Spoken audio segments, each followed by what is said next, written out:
bars. It splashed over the barnacles that had latched themselves on, colonizing the tiny world that was never meant to belong to them. The bars arched like a rainbow over the water. This four-sided ladder with a track on top, the vast majority of it was still under the ocean.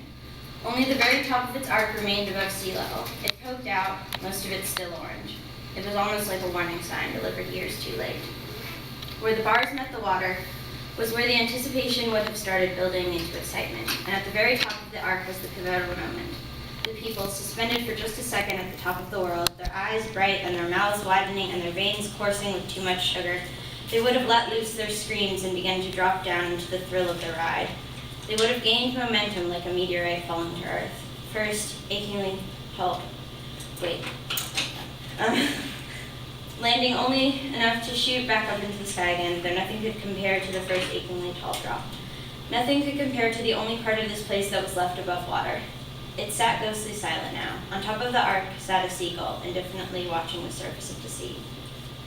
Under the water it was a different world. The ghost of the track loomed in the gray turquoise darkness. The orange metal became so encrusted with barnacles and grime that it had ceased to be orange in most places, and was pockmarked brown and white instead. Through the bars, a school of tiny silver fish darted, flicking their fins in unison to change direction. They swam in a loop, weaving away from the bigger fish through the openings in the bars, rushing downwards past the rusted metal cars that had the vague suggestion of a silver lightning bolt still etched on their sides. A few sea plants had begun to take root in the soft insides of the torn open seats, and a hermit crab crawled out of the waterlogged material in which it had made its home. It scouted around for a few seconds, its eyes on stalks seeing everything, and then crawled back inside.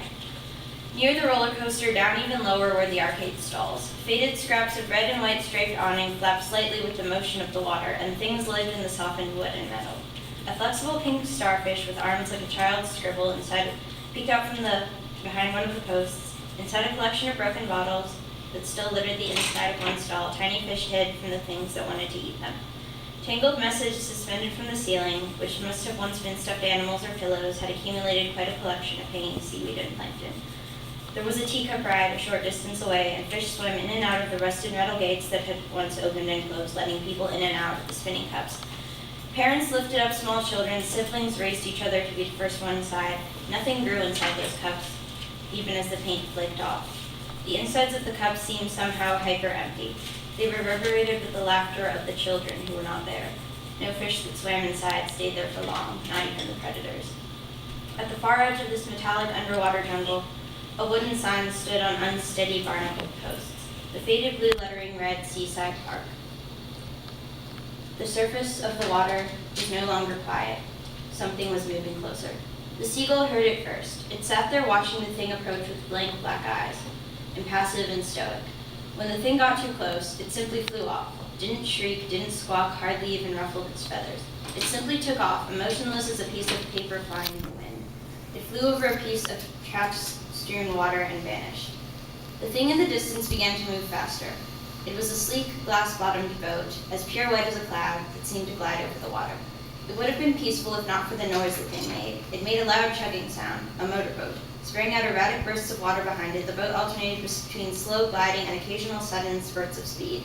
The only part of the boat that wasn't white, besides the dirt-colored water that splashed out its back end, was a black inscription on the side. It read Lennox Oil Company. As it came closer, the figures standing on it began to talk, their voices laced with something heavy, all except the shortest, smallest figure, a child. She simply stared straight down, her face smiling and full of wonderment at the sights below her. They were approaching the perimeter of Seaside Park, where fish darted through the loops of rides, and the edges of the roller coaster were stretched out right below the boat. The cloudy water made it a bit difficult to see, but through the glass bottom of the boat, the girl could still see where the ride looped and stretched, and the vague form of the pavilion below, where guests used to get in and out of their coaster cars. The phantoms of the other rides appeared below, barely perceptible. The old man and the younger man talked in hushed voices. "Are you sure?" asked the younger man.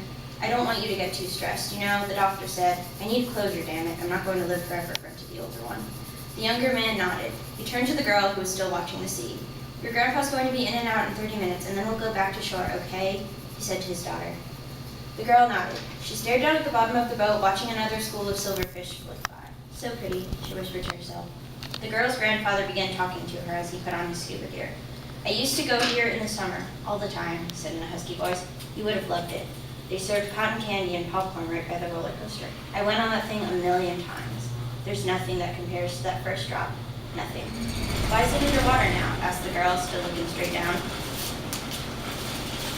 Hard to say, said the old man. He fastened his mask on, picked up the hollow cylinder of the oxygen tank. Maybe they could have moved it away from those waves if they had the money, he muttered, more to himself than her. The younger man, the child's father, watched his father silently. Then he spoke. Are you really sure, Dad? We can go back right now. Try to get something to eat if we can. The old man turned around, suddenly angry, lashing words at his son. It's my company, my boat. I'll do what I want. The younger man remained unruffled, though something in his eyes seemed to change. You know what happens when your guys do what they want, he replied, forwardly gesturing at the wide expanse of water. I didn't do all this. Maybe not. You contributed. You know how many people's houses are under... The old man sighed, interrupted his son. You've got a smart daughter there. She probably already knows about all that. 7 years old. The son didn't respond, staring ahead at the water. We didn't used to think it was so bad. All those lights that lit up Seaside Park, they were powered by oil, coal, good old-fashioned stuff. Powered the rides, too. There'd be no park without it, you know that. The old man touched his son on the shoulder as if in apology. I'll be back in half an hour. I'll be here, sighed the younger man, resignation in his voice. Make sure to be careful, Dad. See you later, Grandpa, said the girl, with a tentative wave of her small hand. As the old man climbed from the boat's ladder and began to sink down into the sea, the man and his daughter watched him go down. They were strangely silent, like the seagull that had sat on top of the roller coaster. Though nothing on the surface changed, they stood there, waiting and watching.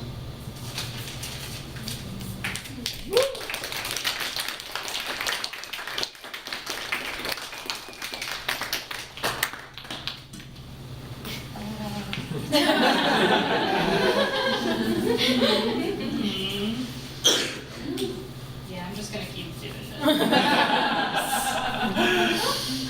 Oh, it looks nice, don't it? It's a metaphor.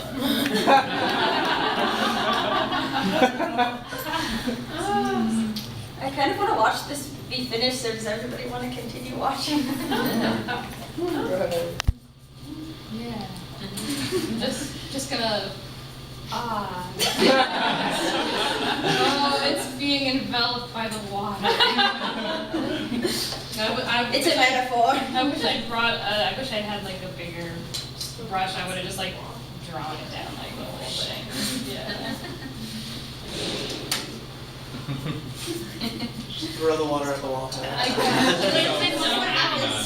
I don't use it in my building. I don't want to get kicked out of school arts for wetting the Anderson. I knew I'd read that too fast.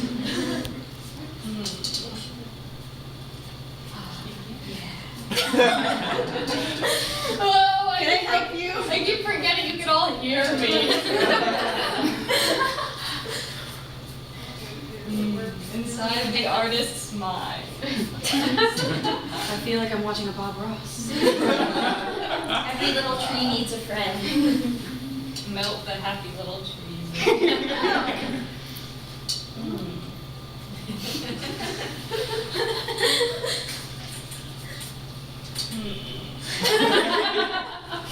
Oh my god, You come to the comedy portion. you guys are just all laughing. It's like too late, and you're all like in that too late state to of apologize. tiredness where you're like, I'm We're just all gonna laugh exhausted. at everything everyone says.